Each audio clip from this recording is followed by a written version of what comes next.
दोस्तों, ट्रेडिंग में सक्सेस करने का मूल मंत्र क्या है? सबसे बड़ा मूल मंत्र अगर ट्रेडिंग में आपको सक्सेस करना है तो रिस्क मैनेजमेंट ही मैं मानता हूँ।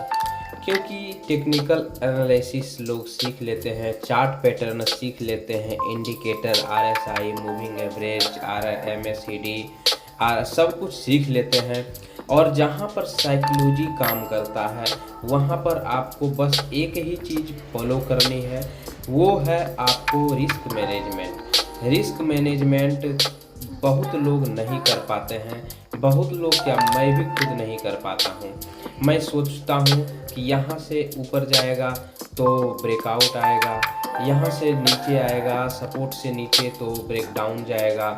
तो ब्रेक अगर हम कॉल का लिए हैं और कॉल में नहीं जा रहा है, स्टॉप लॉस हिट हो रहा है, उसके बाद भी मैं नहीं निकल रहा हूँ, तो यहाँ पर जाकर के साइकोलॉजी ख़राब होता है और यहाँ पर परेशानी होती है। अगर आप इसको फॉलो करते हैं रिस्क मैनेजमेंट कि आज हमको 20 पॉइंट्स का स्टॉप लॉस लेना है, और इस 20 पॉइंट्स का स्टॉप लॉस अगर आप प्रतिदिन लेते हैं, लगातार 10 दिन भी लेते हैं और आपका सेटअप वहाँ पर काम करता है, तो समझ लीजिए बहुत अच्छी बात है।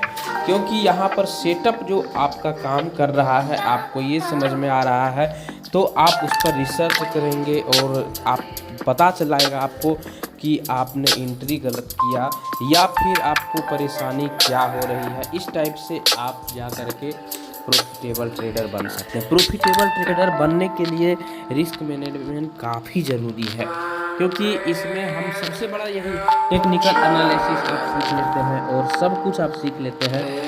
टेक्निकल एनालिसिस क्या है सीखने में? चार्ट पैटर्न सीखना है, चार्ट पैटर्न आप सीख गए, कैंडल स्टिक पैटर्न, हैमर हो गया, डोजी हो गया, ड्रैगन फ्लाई डोजी हो गया, बटरफ्लाई भी जिसको बोलते हैं, और वही बहुत सारे चीज़ हैं, आरएसआई हो गया, मूविंग एवरेज। तो ये सब आप सीख लिए।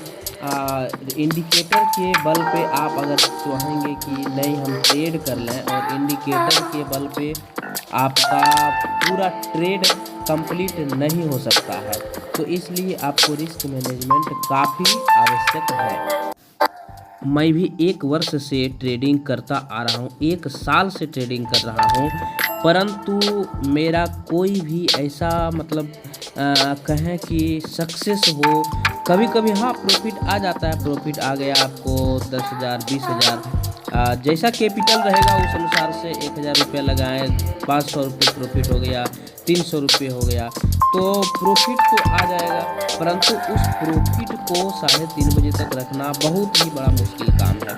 क्योंकि चलिए आप 1 साल में धीरे धीरे यह सीख गए कि हाँ हमारे पास प्रॉफिट आ गया, हम ट्रेडिंग बंद कर दें, ओवर ट्रेडिंग ना करें। परंतु जब आप ओवर ट्रेडिंग करते हैं तो आपको वह लॉस हो जाता है। तो जब ये चीज़ आपको समझ में आ गया, आप उसको बंद कर देंगे, परंतु अगले दिन जैसे आपका लॉस होगा तो साइकोलॉजी वहाँ पर ख़राब हो जाता है और तुरंत ही आदमी क्या करता है, ओवर ट्रेडिंग करना चालू करता है। जैसे हमारा 250 रुपये लॉस हुआ तो उसको हम कवर करना चाहते हैं कि एक ट्रेड और ले करके कॉस्ट टू कॉस्ट आकर के मैं निकल जाता हूँ, और जैसे ही कॉस्ट टू कॉस्ट आते हैं तो वहाँ पर हमको लगता है कि चलो 100-200 रुपये और लेकर के मैं निकल जाता हूँ।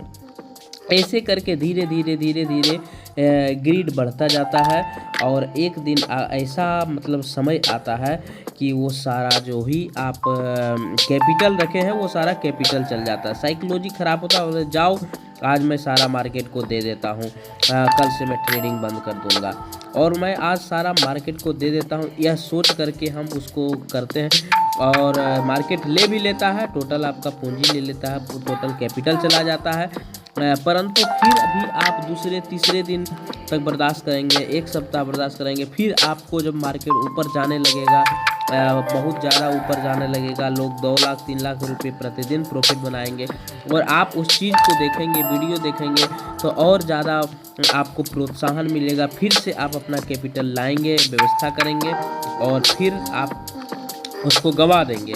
कैसे कि फिर आप उसमें ट्रेड करेंगे, आपका स्टॉप लॉस हिट होगा, उसके बाद फिर आप सोचेंगे कि अरे चलो कॉस्ट टू कॉस्ट करके निकल जाते हैं, फिर आप कॉस्ट टू कॉस्ट करने के चक्कर में फिर पुनः आप उस पर मतलब क्या करते हैं, टूट पड़ेंगे। जैसे आप उसमें टूटेंगे तो आपको यहाँ पर परेशानी हो जाएगी। तो इसलिए कॉस्ट टू कॉस्ट निकलने का या उस स्टॉप लॉस जो हुआ है उसको उसी दिन कवर करने का, यही सब काफ़ी लोग गलती करते हैं। मैंने भी गलती किया और आज तक करते आ रहा हूँ। वहाँ पर साइकोलॉजी जो काम ही नहीं करता है। मतलब जैसे ही लॉस गया, दिमाग जो है कन्वर्ट हो जाता है और बहुत ज़्यादा वो सोचने पर विवश हो जाता है, यार अब मैं कैसे करूँ, अब क्या करूँ, मेरा इतना चला गया, इतना रहता तो मैं ये कर लेता।